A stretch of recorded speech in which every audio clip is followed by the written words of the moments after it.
You are the light of the world and the salt of the earth. What does it mean?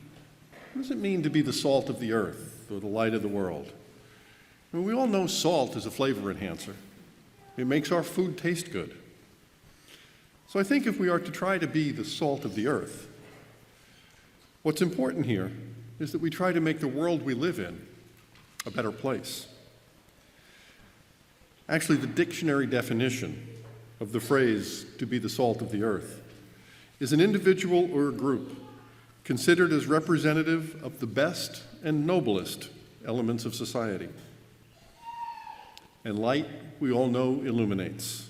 It helps us to see what would otherwise be hidden from our sight.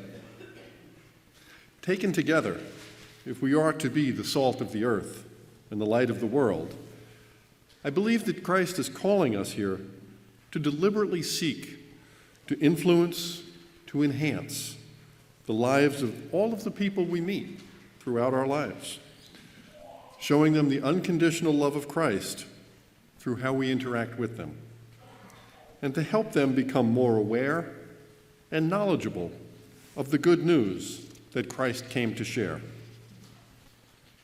Today's gospel passage, as I'm sure many of you recognize, is from the Sermon on the Mount. It is the passage immediately following the Beatitudes. And here we hear Jesus speaking directly to his disciples, both then and now. Not so much about what they need to do to be saved. He hung on the cross to save all of us. There's nothing we can do to be saved. But rather, he seems to be teaching and talking about how to live in a dark and decaying world. And I'm fairly confident if you take a few minutes and sit back and read the newspaper or watch the news, or bring it up on the internet, if we honestly think about the people we interact with on a daily basis, it's pretty easy to see that our world is, in fact, dark and decaying. We have nations at war with each other. We have people of different cultures focusing on their differences rather than seeking what they have in common and how to build a good life. We have our own government officials who would rather look to see what the other side has done wrong than work to find solutions to problems that are common to all of us. We have organizations and churches and their leaders, and I'm not just talking about Boy Scouts or the Catholic Church here, but they have leaders who are hiding the wrongdoing to protect the image of the organization. And I think if we're truly honest with ourselves, we will see that we don't always live the way that Christ is telling us to live in this passage. We are not always the salt enhancing the world around us, and we are not always the light illuminating the way in darkness. I know there are times, certainly when my behavior, when the things I've done and said, add to that darkness and decay. So what's the message for today? What are we supposed to do with this?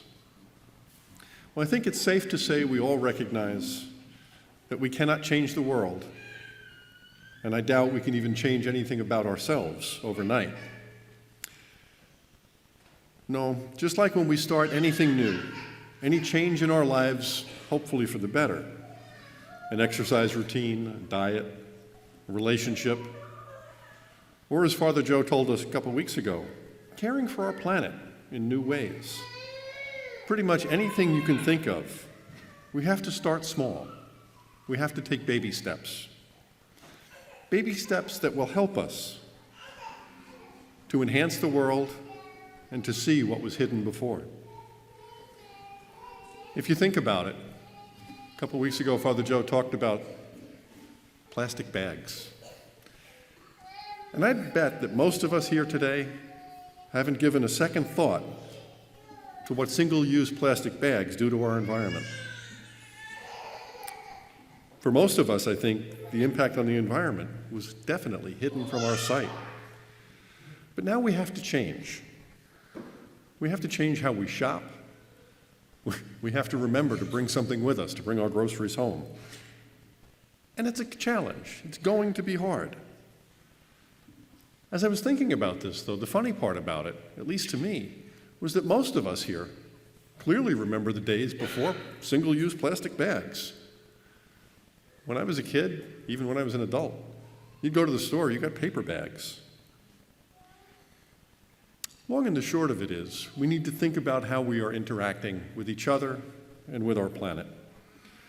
We need to spend time in prayer and reflection, trying to keep our energy focused on the change that we want to bring to ourselves and to our world. We need to practice until the new way becomes the new normal way, or the right way, to do whatever it is we're trying to do. We need to remember that God wants what's best for us and for our world, and that He wants to use us to enhance and illuminate our world through our relationship with Him. So now that Father Joe has told us he's going to give each family a reusable grocery bag to start the process of changing how we shop, in the hope that we can enhance our world and save our planet, as they eliminate the single-use bags that we all got so comfortable with, we need to think, what other changes can we start to make? What can we start working on to enhance our world and illuminate what has otherwise been hidden from most of us? The long and the short of it is, we need to ask ourselves, what can we do to be the salt of the earth? And what can we do to be the light of the world?